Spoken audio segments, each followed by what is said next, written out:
نماز نفلی. سنت‌های مرتب. نماز نفلی سبب محبت الله تعالی به بنده‌اش می باشد، چنانچه در حدیث قدسی آمده است که الله تعالی می فرماید و بنده من همچنان با نوافل به من تقرب می جوید تا اینکه وی را دوست می دارم. اگر دوست داشتم من گوش شنوای او می باشم و نیز چشم بینای او می شوم و نیز دست او می شوم که با آن به قوت می گیرد و نیز پای او می شوم که بر آن راه می رود و اگر از من چیزی بخواهد برایش عطا می کنم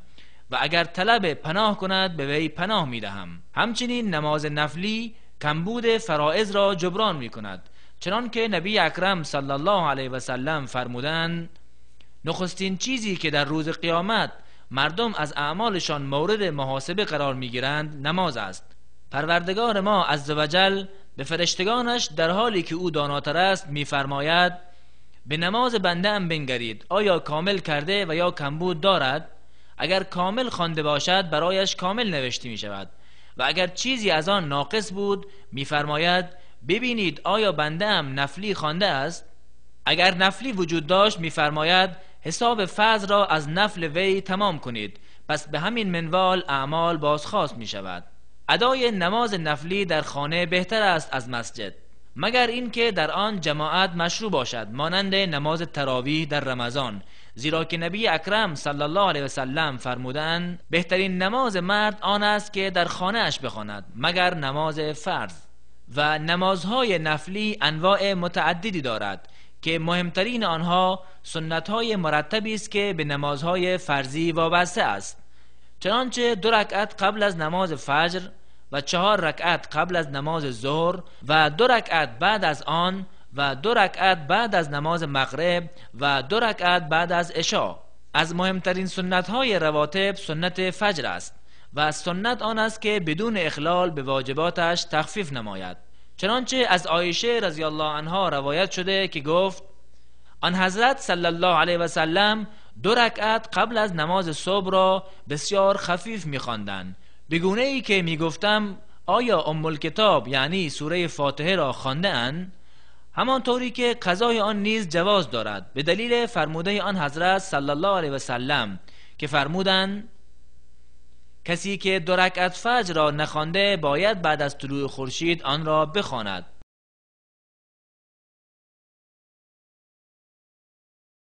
همچنین نماز وتر برتری ویژه‌ای دارد و سنت مؤکد است. آن حضرت صلی الله علیه و سلم فرمودند خداوند تک و فرد است و وتر را دوست دارد، پس نماز وتر بخوانید ای اهل قرآن. اقل وتر 1 رکعت است و اکثرش 11 و یا 13 رکعت است که نمازگزار 2 رکعت میخواند، سپس 1 رکعت خوانده وتر میکند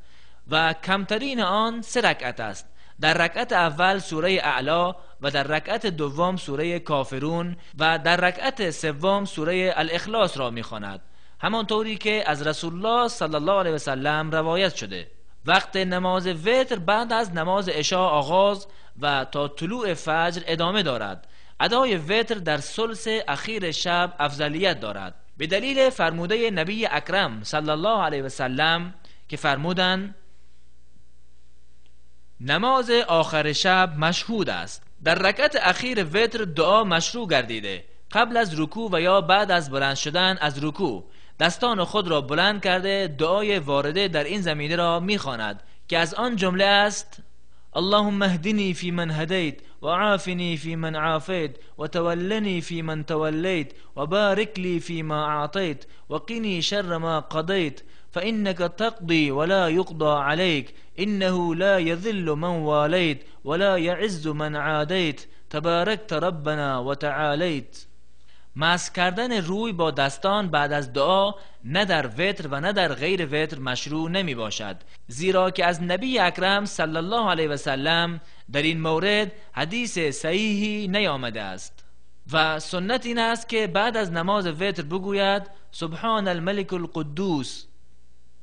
3 بار و بار سوم صدای خود را بلند نموده و می تواند رب الملائکه و الروح را به آن زیاد کند. و قضای وتر در روز مشروع است و غذایش جفت می باشد، زیرا که از عایشه روایت شده که رسول الله صلی الله علیه و سلم هرگاه نماز شب از ایشان به سبب ناخوشی و غیره قضا می شد، در روز 12 رکعت نماز می خواندند.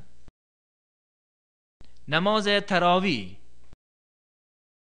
زمانی که ماه رمضان با فضای روحانی بر مسلمانان فرا می رسد، برای ادای نمازهای فرضی به صورت قابل ملاحظه‌ای به مسجد مردم می شتابند و همچنین برای نماز تراویح که نبی اکرم صلی الله علیه و سلم به صورت مؤکد آن را برای امت در این ماه مبارک سنت گذاشتند و به تراویح مسمی شده، زیرا که در میان هر 4 رکعت به خاطر طول رکعتها برای راحتی توقف می کردند. نبی اکرم صلی الله علیه و سلم فرمودند کسی که رمضان را از روی ایمان و حساب اجر نزد خدا به روزه و قیام شب سپری کرد، گناهان گذشته‌اش بخشوده می شود. و نبی اکرم صلی الله علیه و سلم فرمودند و رسول الله صلی الله علیه و سلم با صحابه کرام چند شبی نماز خواندند، سپس از بیم این که بر آنان فرض شود ترک کردند و بعد از رسول الله صلی الله علیه و سلم صحابه کرام رضی الله عنهم آن را ادا کردند و بهتر است که تراویح 11 رکعت باشد، زیرا که در روایت ام المؤمنین عایشه رضی الله عنها زمانی که از وی پرسیده شد که نماز پیامبر صلی الله علیه و سلم در رمضان چگونه بود، چنین فرمود: رسول الله صلی الله علیه و سلم چه در رمضان و یا در غیر رمضان از 11 رکعت بیشتر نمی‌خواندند و هرگاه کسی از نماز جماعت عشا تأخیر کرد، هنگامی که حضور یافت مردم به نماز تراویح آغاز کرده بودند، وی نیز به نیت نماز عشا به آنها اقتدا می کند و زمانی که امام سلام داد برخاسته نمازش را تمام می کند. شبخیزی و قیام لیل. و نماز شب تنها در رمضان نیست، بلکه در تمامی شبهای سال مشروع می باشد، به دلیل فرموده نبی اکرم صلی الله علیه و سلم: اگر مرد همسرش را به نماز شب بیدار کند، پس آن دو و یا یکی از آنها 2 رکعت نماز بخوانند، هر دو در جمله ذاکرین و ذاکرات نوشته می شوند و ترک کردن آنچه از قیام شبانه عادت دارد مکروه است. از عبدالله ابن عمرو ابن عاص رضی الله عنهما روایت است که گفت: رسول الله صلی الله علیه و سلم فرمودند: ای عبدالله، مانند فلانی مشو. شبانه برای نماز برمیخواست، سپس قیام شب را ترک کرد. ولی بر کسی که در نماز شب خواب غلبه کند، باید نماز را گذاشته بخوابد تا اینکه خواب از وی برود، زیرا که نبی اکرم صلی الله علیه و سلم فرمودند: اگر به یکی از شما در نماز چرت گرفت، باید بخوابد تا اینکه خواب از وی برود. و دعا و طلب مغفرت در ثلث اخیر شب مستحب است، چنانچه در حدیث آمده است: الله تعالی در ثلث اخیر شب به آسمان دنیا فرود آمده میگوید: کسی که مرا بخواهد برایش اجابت میکنم، کسی که طلب مغفرت میکند او را مورد مغفرت قرار میدهم.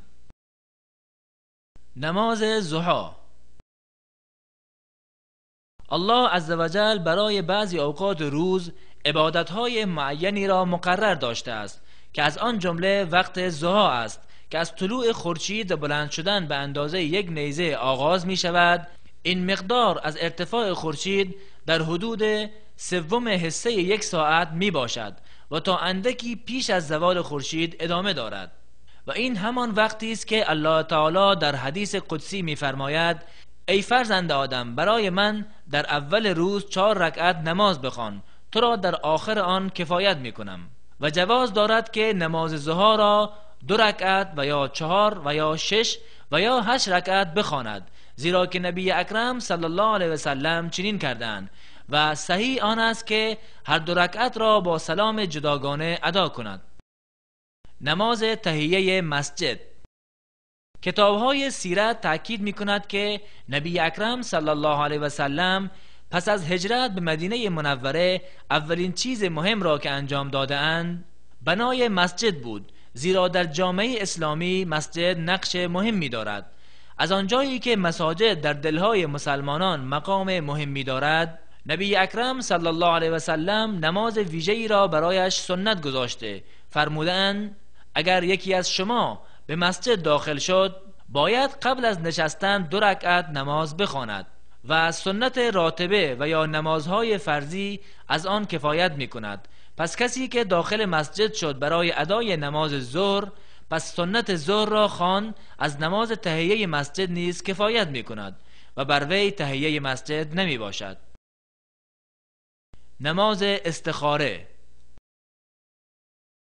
اسلام برای هر چیزی چه کوچک باشد یا بزرگ حکمی وضع کرده تا مسلمانان در زندگی و در امور معیشت و عبادت به الله عزوجل مرتبط باشند و از آن جمله نماز استخاره است که هرگاه بنده‌ای در کاری از کارها متردد گردید، قبل از این که به آن اقدام کند 2 رکعت نماز می‌خواند. آن حضرت صلی الله علیه و سلم یارانش را آموزش می‌دادند مانند آن که سوره از قرآن را آموزش می‌دادند. در حدیث شریف آمده است که نبی اکرم صلی الله علیه و سلم فرمودند اگر یکی از شما کاری را اراده می کند باید 2 رکعت نماز غیر از فرض بخواند، پس از آن بگوید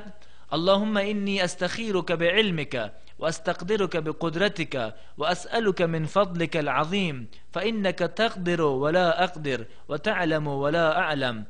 وانت علام الغیوب اللهم ان كنت تعلم أن هذا الأمر خير لي في ديني ومعاشي وعاقبة أمري أو قال آجل أمري وآجله فاقدره لي ويسره لي ثم بارك لي فيه وإن كنت تعلم أن هذا الأمر شر لي في ديني ومعاشي وعاقبة أمري أو قال في عاجل أمري وآجله فاصرفه عني واصرفني عنه واقدر لي الخير حيث كان ثم ارضني.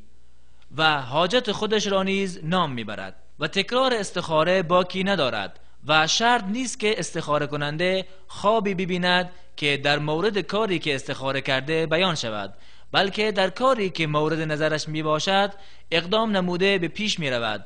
مادامی که در آن گناهی و یا قطع صله رحم نباشد. پس اگر اتمام یافت برایش خیر بوده و اگر اتمام نیافت نیست برایش خیر است.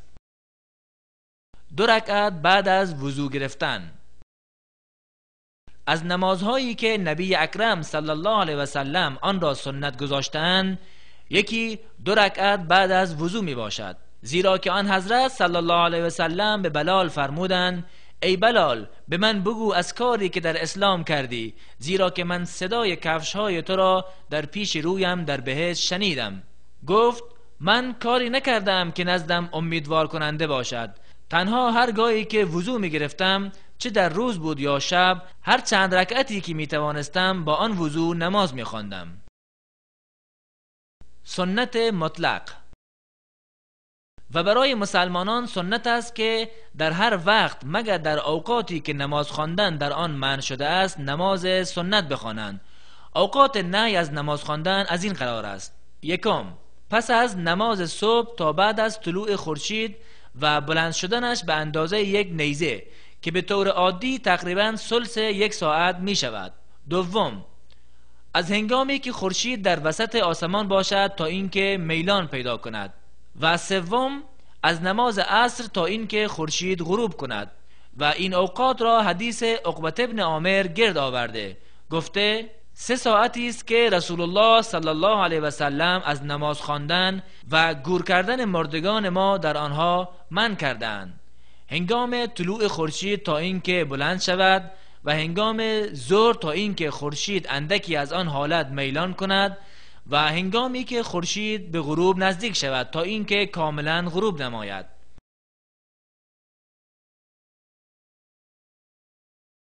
ولی علما گفتند نمازهایی که دارای علل و اسباب هستند مانند تحیه مسجد